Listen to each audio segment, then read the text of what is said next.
Messieurs, messieurs, messieurs Bokertov, derrière moi, je vous signale que vous êtes filmés. Vous faites comme vous voulez. Hein. Si vous aimez être célèbre, allez-y, restez derrière moi. la célébrité vous pouvez. Bokertov, Bokertov, mais bracha ou be'atzlacha be'ezrat Hashem. Je ne sais pas par où commencer ce matin parce qu'il y a tellement de choses à vous dire. Mais on va essayer de synthétiser ça très rapidement pour arriver à une idée extraordinaire. Je vous laisse pour demain matin, Eric, je vous laisse une interprétation de la paracha que vous avez jamais entendue. Je vous la laisse pour demain matin, Bezrat Hashem, c'est vendredi demain. Aujourd'hui, je voudrais simplement rappeler une chose. Quand j'ai lu ça hier soir, j'ai été bouleversé. Et cette semaine, depuis que je suis rentré de France, le thème il est... Depuis que je suis rentré de France, le thème il est de se renforcer. Vous savez, j'ai dit à quelqu'un, la émouna, la foi, c'est comme un repas. Tu peux pas dire j'ai pas faim puisqu'il y a 3 jours j'ai mangé. Impossible. Tu dois manger de la émouna tous les jours. Comme tu dois prendre ton petit déjeuner tous les matins, il faut que tu te renforces dans la foi tous les jours. Et pas se renforcer dans la foi niveau spirituel, philosophique.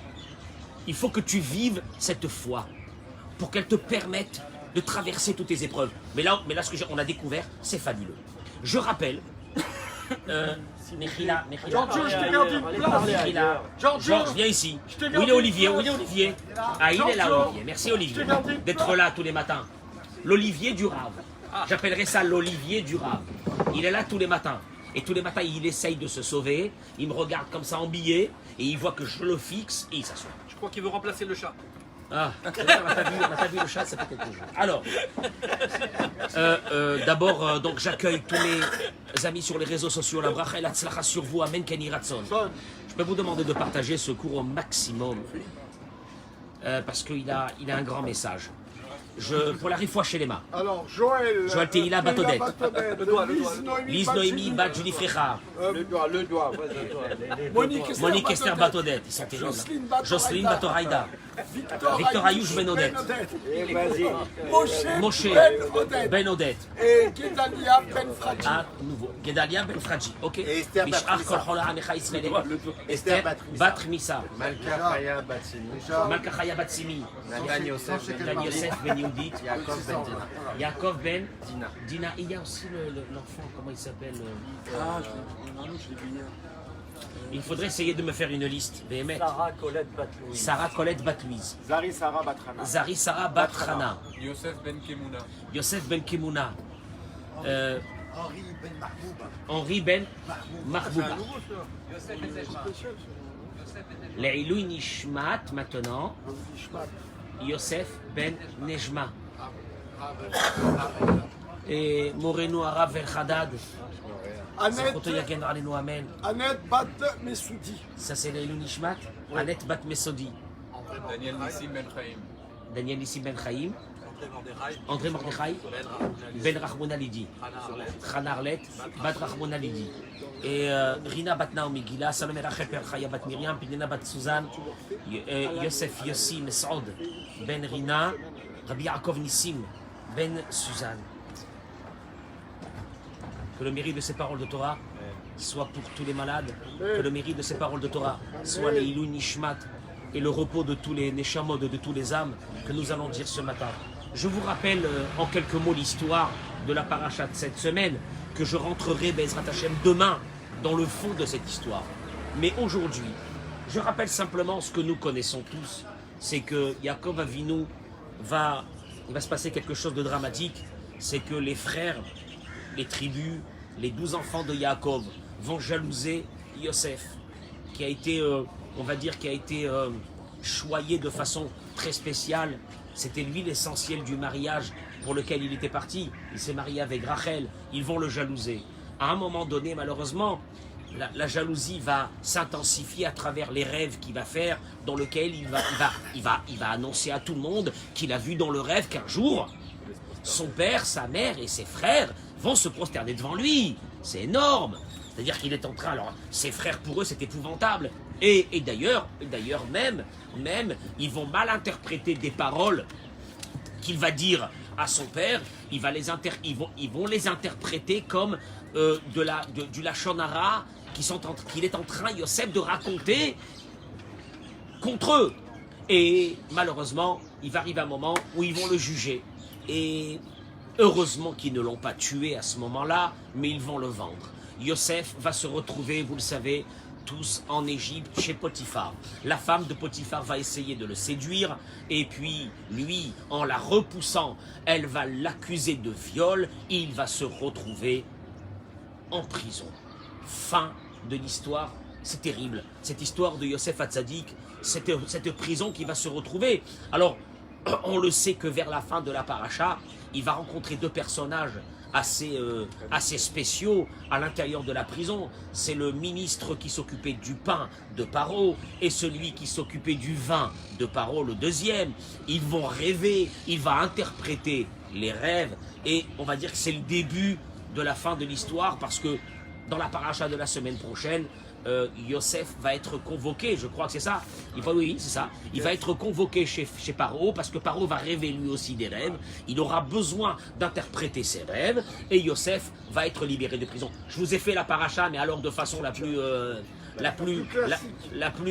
classique. Je rentre pas dans ça parce que ce qui m'intéresse aujourd'hui et demain on va rentrer dans la profondeur de la paracha. Au moins on terminera avec ça parce que c'est vrai que j'étais pas là dimanche et lundi, donc on a entre guillemets on a perdu 2 jours. Achat, écoutez-moi bien. Je vous conseille, Sacha, écoute. Béhémet, écoute. Là, parce que là c'est très fort. Achat mimidot hanefesh hanitzrachot bioter lachaim hi midat haitraskut. דהיינו, שיפרש את כל מה שעובר עליו באופן חיובי ויקח מכל דבר חיזוק להתעלות ממנו. Traduction. Chaque chose qui va t'arriver dans ta vie. Il t'est demandé, on va le voir, il t'est demandé. Chaque chose qui va t'arriver dans ta vie. Il t'est demandé qu'au moment de l'épreuve, renforce-toi de façon très forte. Et de ne pas oublier. Que derrière cette épreuve, il peut y avoir quelque chose d'énorme qui est en train de naître. Je précise, l'épreuve, c'est la douleur de l'enfantement, c'est la douleur de la comme une grossesse pour faire sortir quelque chose d'extraordinaire. N'oublie surtout pas ça. Et il va dire, regardez, vous allez le voir tout de suite. Il y a dans le Tanakh, il y a dans la Torah, de multiples histoires qui sont venues pour justement donner ce message. Et il dit, regardez, il y a eu des personnages qui ont eu des descentes en enfer terribles. Terribles. Et après, vous l'avez vu vous-même dans l'histoire, qu'ils ont eu des libérations exceptionnelles. Grâce à quoi ils ont eu ces libérations? Grâce à quoi? Parce que s'ils n'avaient pas eu ce comportement, ils n'auraient pas eu ces libérations. Grâce à une chose. Arverak. Ils ont eu cette force au moment de l'épreuve de puiser à l'intérieur d'eux cette idée qui est une idée maîtresse dans le peuple d'Israël, que tout est pour le bien. Ou Barour, vous allez le voir. Vous allez dire, ouais, c'est facile de le dire, vous allez le voir. Ou Barour, chez Loulé Haïtalem, Avoda, chez les Traskout, s'ils n'avaient pas puisé à l'intérieur d'eux pour faire sortir cette force de continuer à vivre, même au moment d'une épreuve. Ils n'auraient pas pu tenir au moment de l'épreuve, ou Bevadai, Ayou, Noflim, Nemakom chez Noflim. Ils seraient tombés et plus jamais ils se seraient levés. Et il te dit, ne pensez pas que je suis en train de vous dire des mots, je vais vous raconter une histoire qui est dans le Tanakh et vous allez tomber par terre. Et il te dit, et tu vas comprendre que tu sais quand est-ce que tu peux t'en sortir d'une épreuve, si au moment de l'épreuve, tu puises à l'intérieur de toi cette force qu'il y a une fin à l'épreuve. Et que cette épreuve est annonciatrice. Pas de mauvaises choses, mais de très bonnes choses. Juste, c'est qu'au moment de l'épreuve, notre visage, il est voilé complètement. Et vous allez voir jusqu'à où ça va. Il te dit, Nikar les dogmas et Yosef. Allez. Prenons l'histoire de Yosef. Jusqu'à 17 ans, un enfant gâté, dans une famille riche, au pitom, mais en un instant, des fois tu dis, le choc il m'a tué. Je suis passé de la lumière à l'obscurité en un instant. Il te dit, écoutez-moi bien, un jeune homme de 17 ans, qui vit, mais alors, pas gâté, c'était plus que ça. Et qu'en un instant, il se retrouve que la roue s'est retournée à 180 degrés sur lui.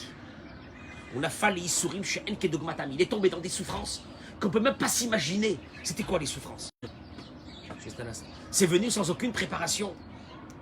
Ou Bevadaï, Lohayou, Alpitorniot Shelo Bachaim. Et certainement, ce n'était pas ses ambitions de la vie. Yosef, l'otichnen shimachoto le eved. Rien que l'idée d'être vendu en esclave. Yosef qui pour lui avait l'ambition de sa vie. Il se disait mais quelle vie je vais avoir. Il se retrouve esclave. Rien que cette idée peut le rendre fou. Et qui va rentrer en prison pendant de nombreuses années. Bli la da'at. Im epam yetzelisha. Ça, ces mots sont terribles. Il est rentré en prison et il savait que peut-être il n'allait jamais sortir. Un hébreu, un esclave, pour eux, il avait jugé de violeur, tentative de viol sur la femme de Potiphar, jeté en prison. C'est pas ça, à cette époque on oubliait les gens dans la prison, ils vivaient dans le cachot, c'était fini. Qui c'est qui allait le faire sortir? C'est pas que tu te dis mais il y a une fin. Yosef était sûr et certain, d'après la réalité de sa vie, que son épreuve n'allait jamais terminer. Ou Bevadaï, écoutez bien les mots, bien sûr qu'il aurait préféré que sa vie soit d'une autre façon. Sheisher Bebet Aviv, qui reste dans la maison de son père. Itraten, qui se marie, qui amène des enfants. Avalaporé, Ratza Acheret. Mais Hachem a voulu, Dieu il a voulu que les choses se passent d'une autre façon. Et il a, écoutez-moi bien, tu vis ça, tu deviens fou. Parce qu'il ne faut pas, nous on connaît la suite de l'histoire, que Yosef va devenir un roi. Mais lui, à ce moment-là, qu'est-ce qu'il se dit? Qu'est-ce qu'il se dit à ce moment-là? Lui, qu'est-ce qu'il se dit? Lui, il ne connaît pas l'histoire, nous on connaît l'histoire, mais lui, qu'est-ce qu'il se dit? Il se dit, ma vie, elle est terminée. Il y a des personnes qui vont arriver avec des épreuves et qui vont te dire, ma vie, je suis le rabbin, expliquez-moi, ma vie, elle est terminée. En fin de compte, il n'y a plus rien, c'est fini, c'est mort. C'est fini. On doit savoir que quand la Torah nous raconte une histoire, ça n'a jamais été pour raconter une histoire. Si l'histoire de Yosef, il n'y avait pas un enseignement, on ne l'aurait même pas connu. La Torah ne te raconte pas des histoires où il n'y a pas un enseignement. Enseignement, pour moi, aujourd'hui, en 2021. Que quoi? Il te dit, quand on voit les épreuves de Yosef, voilà. Il te dit, monsieur, quand tu abordes l'histoire de Yosef, ne l'aborde pas comme une histoire sympathique du Tanakh. Oh ben Yosef va être en prison, après il va devenir le prince d'Égypte, et patati et patata. Essaye de t'imaginer ce jeune homme de 17 ans, que sa vie se renverse contre lui, et que le mot espoir n'existe plus. Allez, vis dans un monde où je te dis, l'espoir n'existe plus. Tu es rentré dans un trou, tu sortiras plus jamais. Chacun il a son trou. Allez, vas-y. Velarchov et Chaya Margish. Il te dit, le Rav, je te demande d'essayer un instant de vivre ce que lui il a vécu. Le Yosef, Yosef, lui, sachez une chose, hein, il savait que sa sortie de prison, le mot sortie de prison un jour n'existait pas. Rasvé Shalom, quand quelqu'un rentre en prison, on sait qu'il va rester 1 an, il va rester 2 ans, il va rester 3 ans. Mais il sait qu'un beau matin, Bezrat Hashem, il va sortir dans la liberté, il ne restera pas indéfiniment. Ce monsieur-là, ce Yosef-là, mets-toi à sa place. Mets-toi à sa place. Non, c'est important de le dire. Tu rentres tu rentres et tu prends perpète, c'est-à-dire jusqu'à la fin de ta vie. Rachok et tout ça. Il n'y a pas, et tout ça. Il n'y a pas La famille qui appelle, l'avocat qui vient, l'aumônier, le machin, le ci, le là. On t'envoie des colis. Et surtout, t'as rien fait. Rachok. Attends, on y arrive.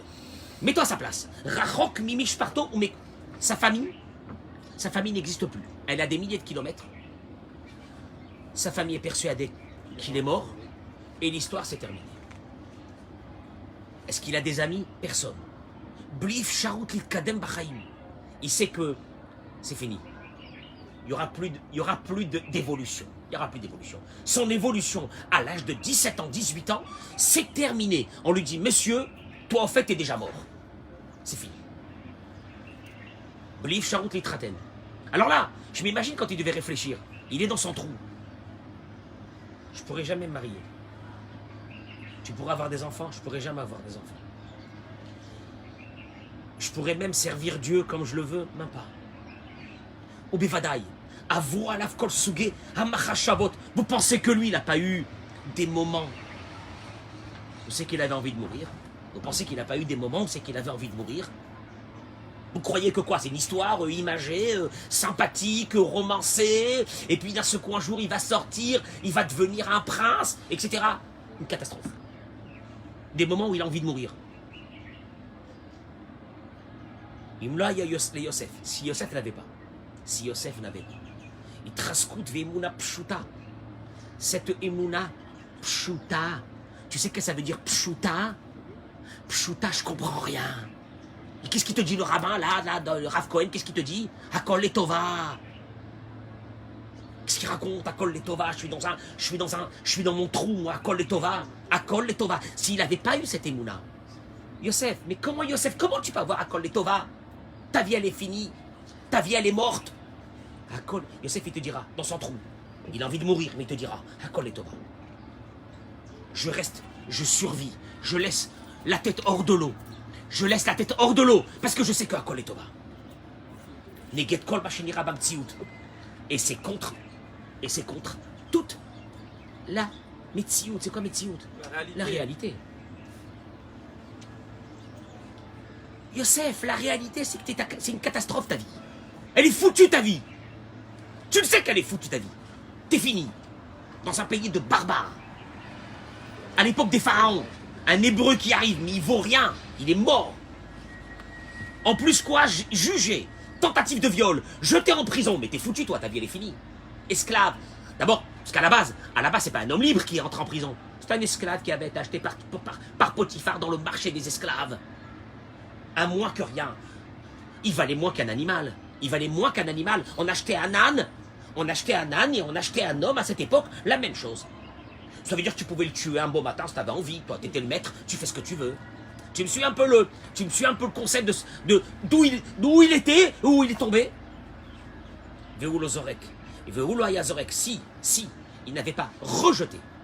Et ta Sechel. Ce Sechel. Cette réflexion analytique qui te dit ta vie elle vaut plus rien. T'es foutu mon pote. Les images ils passent comme ça devant toi, t'es mort, t'es foutu. Ta vie elle est pourrie. Tu vaux plus rien. Tes enfants ils arriveront à rien. Toi t'arriveras à rien dans ta vie. T'es un loser. S'il avait eu ça à ce moment-là, qu'est-ce qui lui serait arrivé? Je te dis, Ayanishba, ce serait brisé. Mitmarmer al-Chayav, il aurait pleuré du matin jusqu'au soir sur son sort. Mitlonen, il aurait du matin jusqu'au soir eu une haine contre ses frères qui l'ont amené à cette situation. Mitmale birik chez Sina, la haine qui serait montée en lui, que tout ce qui lui arrive, il n'a jamais rien fait de mal pour mériter une chose pareille. La haine qu'il aurait dû avoir contre ses frères. Au Boré, à la Meora, au Trayavakashin. Il aurait dit, qu'est-ce que c'est ça? Qu'est-ce que j'ai fait au bon Dieu? Qu'est-ce que j'ai fait au bon Dieu pour mériter une chose pareille? C'est de l'injustice ce monde-là. Voilà comment il aurait dû réagir. Tu me suis? Voilà comment il aurait dû. Il aurait dit, qu'est-ce qui m'a fait le bon Dieu? Il dit, il a dû se dire lui-même, mais qu'est-ce que j'ai fait moi de mal? Anit Sadik, Machatati Mapishri. Expliquez-moi, monsieur le rabbin, pourquoi il m'arrive une chose pareille. Je veux comprendre pourquoi il m'arrive une chose pareille. Tu entends? Qu'est-ce que j'ai fait de mal pour mériter une chose pareille?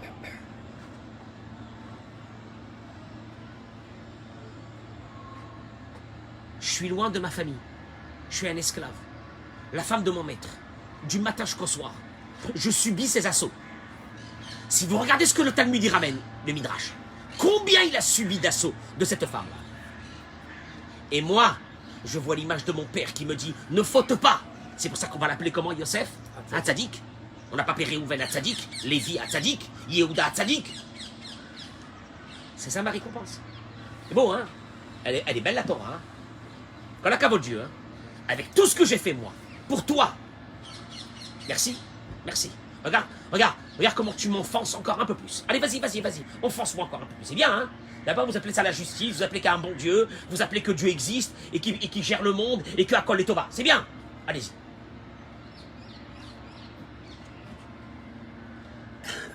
Il aurait pu se dire, Aboré Echlit Ligmoroti.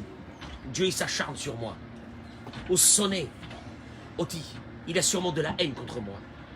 Ani le chaviklum, je vaux rien. Ani kanire racha gamour. Je dois être quelqu'un de tellement mal vu dans le ciel que le monde entier s'acharne sur moi, que l'humanité entière s'acharne, que tous les malheurs du monde me tombent dessus. Chas v'shalom. Aval Yosef Itrazek. Yosef, non. Il s'est renforcé. Uzaak et Sirlo. Comment il s'est renforcé? Tu crois qu'il était un surhomme?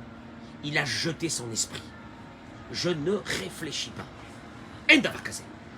Emouna, j'ai la foi. Chez Aboré ou Tov Tamid. Dieu n'est pas.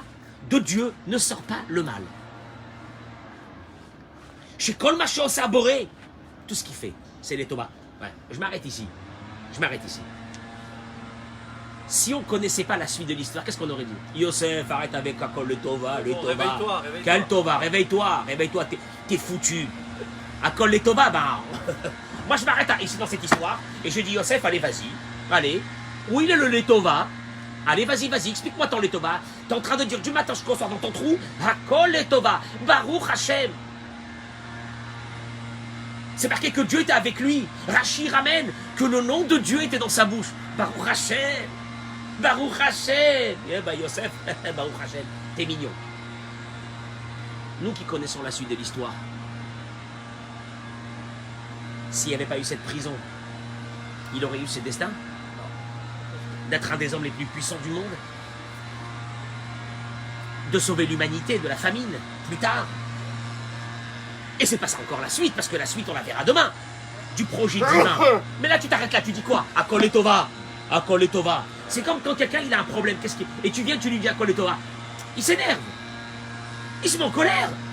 Qu'est-ce qu'il est en train de me dire Akol et Tova? Akol et Tova, ce qui m'est arrivé, ben mec, celui-là, c'est parce qu'il n'a pas eu lui, il est en train de raconter des beaux discours. Moi je me serais arrêté dans l'histoire de Yosef ici, qu'est-ce que je me dis? Il est malade celui-là, quel Akol et Tova? Quel Akol et Tova? Il est mort. Akol et Tova? Nous on connaît la suite de l'histoire, on a vu que vraiment, il y a eu un Akol et Tova. Et il termine et il dit Ve'az, et regardez, il y a deux explications comment Yosef a pu résister. La première, le Midrash il dit Vaïe Adonai et Yosef. Il est écrit que Dieu était avec Yosef. Vaïeish Matzliach, il a réussi. Le Midrash, le Yalkut Shimoni dit Matzliach, c'est pas réussi. Ça vient d'une racine d'un mot qui veut dire Gvar Kapiz. Il sautait, il dansait. En prison, il dansait. Il chantait, il dansait. Le pauvre, il a dû perdre la tête. Eh ben oui, le malheureux, il venait d'une famille les plus nobles du monde, il s'est retrouvé en fin de vie, totalement. À 17 ans, il était déjà mort. Il danse, le pauvre. Ah ben oui. De toute façon, chacun il fait ce qu'il peut. Hein. Il danse. Ish Matzliach. Un homme qui réussit, le Midrash, il dit le mot Matzliach, c'est pas réussir. Ça vient d'une racine de quelqu'un qui saute un endroit. Matzliach, il saute, qui veut dire que Yosef dansait. Mais Fazez, Aya Roket Bebet Asurim, il dansait en prison. Mais ça meilleur Becheko. Lui, il a fait une chose. Il a fait une chose pour survivre. Il a pris son esprit analytique qui lui dit ta situation, elle est morte. Il a tout jeté. Et il a dit, Akol Tova, Akadosh Baruch Hu, il est avec moi, et c'est fini. Et donc à partir de là, je suis content, il n'y a aucun problème, tout va très bien. Bon, tu dis, il est malade là, il est malade le pauvre. Ok. Et alors, Vekar Zacha, Shaboreimo Vitzliach Kol Asher Asa. Et là, apparemment c'était ce que Dieu attendait de lui. Attendez de lui. C'est à toi de tourner la clé. Toi, tu tournes la clé, moi, j'ouvre la porte. Voilà. Tu as une épreuve, la porte s'est fermée. Tu vas résister à l'épreuve en te disant, ça vient de Dieu. Et c'est l'Etova. Et je comprends pas pourquoi c'est l'Etova. Et tout le monde me dit que c'est la catastrophe. Et moi, je dis, c'est l'Etova. Tu ouvres la clé. Et là, il y a Dieu qui ouvre la porte. Rachi ramène. Hachem était avec lui. Shaya Shem Shamayim, Shagur Befiv. Le nom de Dieu était dans sa bouche. Piroucho, Sha'al Kol Davar Haya Omer. Chaque chose, il disait, avec l'aide de Dieu. Imirtza Hachem. Bon, Richard, quand tu entends quelqu'un qui est dans cette prison qui va mourir, et qui te dit, à la grâce de Dieu, tu lui dis, non, tu lui dis encore Dieu, encore Dieu. regarde dans quel état il t'a mis ton Dieu. Encore Dieu. Et à la fin, Allah l'Igdoula ou Malach, il est devenu le roi du monde. Akol, tout ça Akol. Rak Bisrout Itraskut Shemin, Shakol et Tova. Tout ça, parce qu'il a une seule chose. J'ai une épreuve, mon cerveau me dit qu'elle est énorme, et Hachem il me dit l'Etova. Bon ben, on va pas discuter avec toi, hein. On essaye de t'aider. On va parler de ton problème, on va essayer. Et toi, tu es là en train de dire Akol et Tova, c'est pour le bien. Bon, ben reste avec ton bien. T'es pas rationnel. Ouais, t'es pas rationnel. T'es rentré dans un monde parallèle. Tu veux plus voir la réalité en face. Tu me suis dans le concept. Voilà la situation dans laquelle on est mis. Tu crois que l'histoire de Yosef a été amenée pour te raconter comme ça une belle histoire?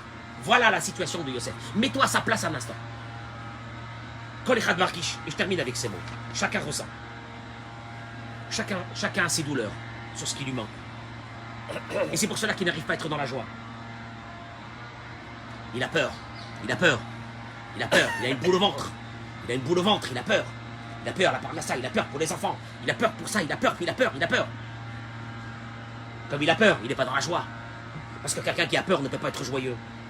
Tsarich, la cible, les Neged Enav, qui met devant lui cette histoire de Yosef, qui la relise tous les jours.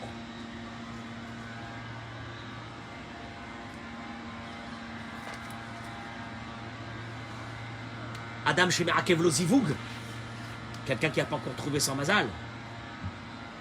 Veu batuach chez Osiba Mouzdeket Loliot Besimcha, et qui pense que c'est une cause valable pour être dans un marasme le plus total parce que j'ai pas encore trouvé mon mazal. Bon, déjà, une parenthèse. Si tu vis dans la tristesse, même si ton mazal il arrive devant ton nez, il ne voudra pas de toi. Ça, il faut le savoir. Il y a une des choses les plus horribles, c'est de vivre avec quelqu'un qui est dans une tristesse à mourir. Donc déjà, la première chose. Qu'une personne qui est dans la joie, elle est attractive. On a envie d'être avec elle. Une personne qui est dans une tristesse, on n'a pas envie d'être avec elle. Ça, il faut le savoir. Ça, c'est une maladie. C'est une maladie qui se traite. La tristesse. Et il te dit, chez Iskor qui se rappelle, que Yosef, au moment où il était en prison, il était persuadé qu'il n'allait pas se marier. Et pourtant, on a bien vu que plus tard, pas seulement qu'il s'est marié, il a eu des enfants, il a eu une grande famille, etc. Mais au stade où il était en prison, Yosef, qu'est-ce qu'il devait dire? Elle est de combien ma chance? Il devait demander à quelqu'un, elle est de combien ma chance que je trouve mon mazal? -0. Alors les gens, ils vont lui répondre minimum -0. Si c'est pas -10 ou -20 ou -30. Quel mariage? Yosef, de quoi tu parles? T'es déjà mort. T'es déjà mort, enterré, vivant, dans un cachot. Tu resteras là-bas jusqu'à la fin de ta vie. De quoi tu parles de mariage? Allez.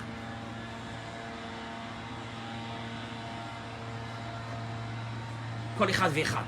Im ya'aminu, shekacha haboré rotze, ve'akol letova, yocholu lismach bechol matzav. Si tu sais que ta situation dans laquelle tu es maintenant, elle vient de Dieu, et c'est pour le bien. Tu m'entends? Parce que le problème, il est quoi? Le problème, c'est que tu aimes entendre parler de Emouna, Emouna. Mais quand toi, tu as un problème, il n'y a plus de Emouna. Pas seulement, il n'y a plus d'Emouna. Tu cherches le fautif de ton mal. Mes parents, ma famille, mes amis, mais si, mais là, c'est à cause d'eux. Je n'ai pas compris. Tu parles de Emouna, le Dieu, Hachem, Bezrat Hachem. Tu vis pas ta... Vivre sa Emouna le minimum. T'as un problème? C'est pas un problème. Ah bon? Non. Pourquoi? Parce que ça vient de Dieu. Et alors? Akol et Tova. Si Akol et Tova, je ne pourrais pas t'expliquer.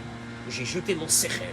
J'ai enlevé mon sechel. Tu ne peux pas être dans une démarche intellectuelle. Et tu veux comprendre Dieu? Pour comprendre Dieu, minimum, il faudrait que tu vives entre 3 et 4 000 ans.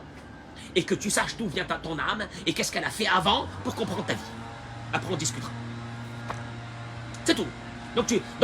Donc toi, l'intellectuel, moi, je ne comprends pas. Moi, une chose qui me dépasse, moi, je comprends pas. C'est pas de ma faute. C'est les autres qui m'ont fait ça. J'en veux au monde entier. J'en veux à Dieu. J'en veux à l'humanité. J'en veux à tout le monde parce que ma vie aujourd'hui, elle est pourrie. Quand tu parles de Emouna,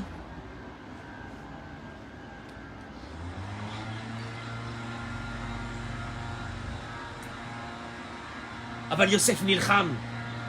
Yosef, vous croyez qu'il ne s'est pas battu contre ses idées? Il s'est battu. Ouid Gaber, il s'est renforcé. Outsaak Laboré, combien qu'il a dû crier à Dieu. Shiten le Emouna, Dieu.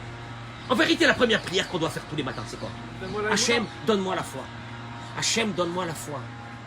Hachem, donne-moi, j'ai besoin pour vivre dans ce monde-là, ce monde noir. J'ai besoin de Emouna. Dieu, s'il te plaît, donne-moi tous les matins. Tu me donnes un peu de santé, tu me donnes un peu de vie, donne-moi un peu de Emouna. Chez que quoi? Emouna que quoi? Chez Akol et Tova. Donne-moi cette force. Accepter que chaque chose qui va m'arriver dans ma vie. Mais tu sais, Yosef n'était pas intelligent. Comment qu'il n'était pas intelligent? On va voir comment après il a géré l'Égypte. Un monstre. Il a tout jeté. Avec un petit rabbin, là, comme ça.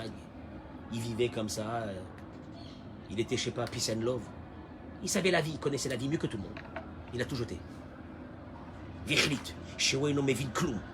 Et il a décidé d'une chose. C'est la plus grande décision qu'on doit prendre ce matin. Je comprends que je ne comprends rien. Ça, c'est Gaba. Je comprends que je ne comprends rien. C'est un concept. Attention, derrière ce concept, que je ne contrôle rien et que je ne comprends rien. Je sais une chose. Akol et Tova. Mais alors, je peux t'expliquer un truc énorme. Je pourrais pas te dire pourquoi. Pourquoi? Parce que je ne comprends pas. Donc je suis en train de te dire quelque chose que je ne comprends pas. Faut que tu comprennes que c'est très clair dans ma tête, que je ne comprends rien de ce qui m'arrive. C'est fabuleux, hein? Mais Akol et Tova, la différence des vies, je termine avec ça. La différence, vous savez c'est quoi la différence? La différence, C'est que l'épreuve n'est plus une épreuve. la différence, c'est une qualité de vie, de force, de joie, de regard bon sur les autres. Parce qu'Akol et Tova, la colère, il n'y en a plus sur les autres. Personne t'a fait du mal. Personne te fait du mal. Tu m'entends? Personne te fait du mal. C'était comme ça que Dieu le voulait. Et Akol et Tova. Deuxième façon de vivre. De façon. Tu pleureras sur ton sort toute ta vie. Et tu auras une vie pas misérable, malheureuse. Malheureuse. De rancune, de haine.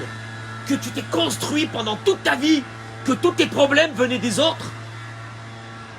C'est une vie, ça vaut pas la peine de la vivre. Mais n'oubliez pas une chose. Yosef s'est battu contre ses idées. Au moment c'est qu'il a eu ça. Il s'est battu contre ses idées. Lui, il était sûr qu'il allait finir là-bas. Qu'est-ce que j'ai fait de mal au bon Dieu? Qu'est-ce que je fais de mal? Et mieux que ça, je me suis battu pour ne pas tomber dans la séduction de cette femme-là. Et je termine ma vie. Chapeau, hein, bon Dieu, chapeau. Chapeau. La vérité, chapeau. Moi, à partir de ce moment, la vérité, je m'arrête de croire. Pourquoi je m'arrête de croire? Parce que je ne comprends plus. Et la Torah, elle est venue te dire, écoute-moi bien. Derrière le j'arrête de croire et je ne comprends plus, s'il si à ce moment-là, tu fais rentrer la clé de la Emouna, que tout va bien. Tout va bien. Ah bon? Bon courage. Bon courage. Tu penses que dans ta vie, tout va bien? Bon courage. Oui, tout va bien. Oui, tout va bien. Tu sais pourquoi tout va bien? Tu sais pourquoi tout va bien? Parce que je suis persuadé d'une chose. À Kol Torah, je la comprends pas. Ne me la demande pas, je la comprends pas. Parce que pour la comprendre, il faudrait que je sois dans ce monde au moins 3-4 000 ans. Pour comprendre un peu mon histoire. Je la comprends pas. Mais je sais une chose. À Kol Torah. Et à partir de là, le mal que les autres ont fait n'existe pas.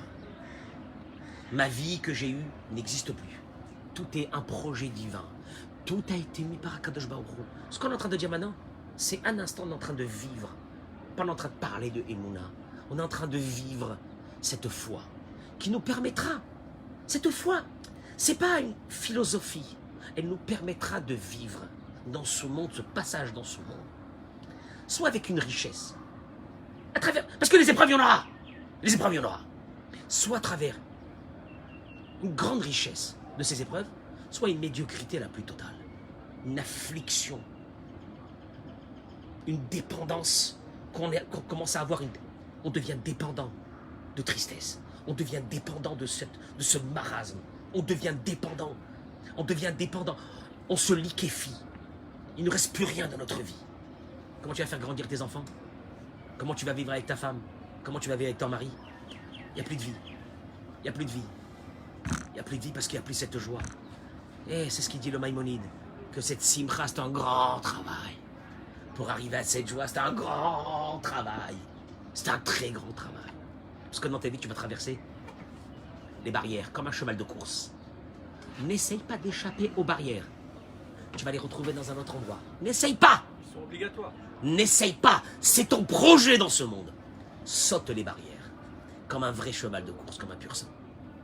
Tu ne veux pas les sauter. Tu les sauteras dans un autre endroit, mais il n'y a rien à faire. Tu devras les passer dans ce monde. C'est un choix. Vous savez comment il appelle ça le Rav? Le choix, quand tu te lèves le matin, est-ce que je vais être dans la joie ou non? Il y a certains qui ne vont pas m'aimer là maintenant, parce que dans la joie, quelle dans la joie? Moi, j'ai une liste de personnes qui m'ont fait du mal. Un jour, ils vont payer le mal qu'ils m'ont fait. De quoi il parle, le Rav? Ben, le Rav, il vient de te dire, déchire cette liste, elle n'existe plus. Et là, tu verras les portes qui vont s'ouvrir. Alors là, tu mets dans les mains de Dieu. Yosef, il n'aurait pas fait ça, mais Yosef serait mort dans son cachot. Jamais Dieu serait venu l'aider. Pourquoi il serait venu l'aider, Dieu? Parce que c'était ça, son épreuve qui devait passer. Et lui, il a tenu. Il dansait en prison. Il dansait. Les gens qui ont dû le voir en train de danser, qu'est-ce qu'ils ont dit? Le pauvre type. Ben, ils sautaient les obstacles. Ouais, Ils il était en train de sauter les obstacles. Et comment on appelle ce mot? Matzliach. Sauter. Matzliach dans le langage de la Torah. Sauter comme ça, c'est Matzliach. Réussir. Là-bas, il y a la clé de la réussite. Là-bas, il y a la clé de la réussite. Dans toutes les épreuves de la vie. Comment la saute? Tu ne veux pas passer d'épreuves? Disparais de ce monde. Disparais de ce monde. Ce monde, il n'y a qu'une chose dans ce monde. Il n'y a qu'une chose, les épreuves. Et de temps en temps, des petits moments de répit. Profites-en. Ne te dis pas, je ne comprends pas pourquoi j'ai eu des épreuves dans ma vie. La vie, c'est que des épreuves. Et de temps en temps, des petits moments de répit. Un petit chouïa. Des petits chouïas. Ne te dis pas, mais qu'est-ce que c'est ma vie? Mais qu'est-ce que c'est cette vie? Mais qu'est-ce que c'est cette vie-là que je mène? Qu'est-ce que j'ai besoin de vivre une vie pareille, moi? Que des épreuves. La vie, c'est des épreuves. La mort, il n'y a plus d'épreuves. J'ai choisi. Mais on n'est pas venu pour mourir. On est venu pour passer les épreuves. Et il y a deux façons, comme on vient de l'expliquer ce matin, celle de Yosef et les autres. Voilà, je vous remercie. Azak ou Baro. Bracha v'atzlacha, men ken yiratzeh.